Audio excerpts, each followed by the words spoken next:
In primetime news this evening, not proactive enough. Why the opposition is blasting the government for the time it took to shut down the Lime and the Maiden Keys. No double standard. Government insists people are not mistreated as the police enforce the Disaster Risk Management Act. And not in agreement.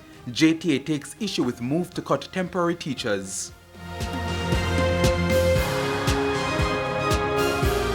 Good evening, welcome to Primetime News, live on air and on our online platform, onespotmedia.com. I'm Herman Green. And I'm Vashon Brown. Also this evening, the Business Day Primetime Sports Commentary, E-Prime and Weather. But before the break, the feedback question. Our question this evening, do you think some people are treated unfairly in the enforcement of the Disaster Risk Management Act? You can share your comments online, facebook.com/Television Jamaica and a tweet @Television Jam. Please stay tuned. Primetime News returns right after this break.